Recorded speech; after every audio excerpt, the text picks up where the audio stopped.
right? Yeah. So Okay. in order to do that, I have to have data. I have to have, like you said earlier, a large sample size. My fastest games take 3 minutes. My longest one took 10. So I have to ask myself, why did that take 10 minutes? Who slowed the game down that much for me? Was it his character? Was it what he did? Like, there's so much that goes into these kinds of things for me, because I have to ask, what do I have to do in order to circumvent these situations in the future, you know? I see. Yeah, you have a super impressive thought process. I just want to say that. By the way. I knew that we were going to get to really talk about like why the fast games, why so much, the degree of care and consideration that is like, no, there's a specific goal, and here's how that goal makes its way back up to make me a better player on the whole, and that you've committed to giving yourself a system for that is absolutely insane. Like, you've literally broken down to us, or I'm seeing through your thought process, like there is a reason behind everything. Like there is an actionable thing behind everything that I'm saying right here, and literally like it's coming to fruition. You said like how does the oh my god, he almost had the setup. Oh my goodness. No, the setup was there. It's just that he did OD flash kick. Okay. Green freeze, yeah. Didn't get the black. This is didn't tough. get the back. Yeah, not impossible, but I just didn't get the back block there. So. Oh, okay, yeah, that's rough. Still a super close round there, though. But like, so do you prefer it then when you're trying to talk about like, all right, how do I optimize speed?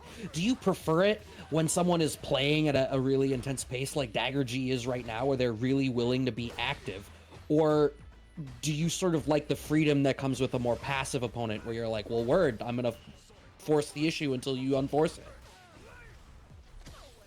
No, a little of both. Because if someone is playing super aggressive and pushing back, right? How do I find the gaps?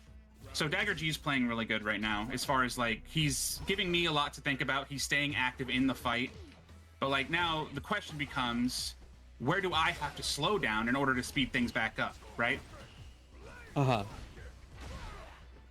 So and when you say that, it's not even just like, it sounds like the kind of thing that, without being in the know, where do I slow down so I can speed back up? You're trying to slow down in one spot so you can speed up in another spot that is better for you. You're trying to redirect where the velocity is.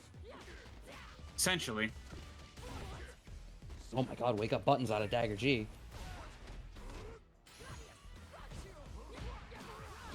There we go, able to get the medium, the classique. Able to seal that round. 40% fighting back, and this is what, 40% was saying earlier about, people slowing the game down for him. And Guile is actually, one of those characters just because he can control space from so far away. So it's really interesting to see how Flashkick kind of circumvents this and try to go close that space. And when he gets in, how those exchanges, how he can make those exchanges worth it. Oh, that's tough. That level 2's about guaranteeing burnout. That's what he gets.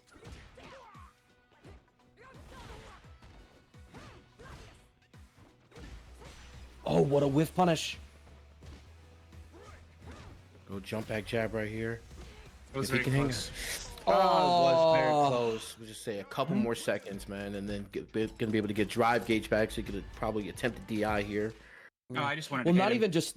There were a couple of pokes there, too, where it's like, if you had DR behind that, if you had any of the resources actually available to you behind that. Yep, it is what it is.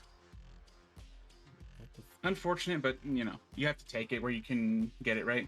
We're hitting the halfway point of tonight, and I am on game 5. So we're making good pace.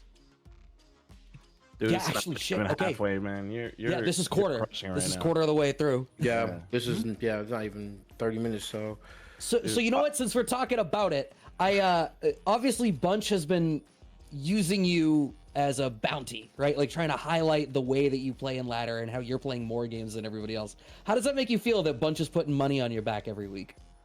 Makes me feel like other people need to step up and start playing more games instead of trying to get 5-0s all the time. That's exactly the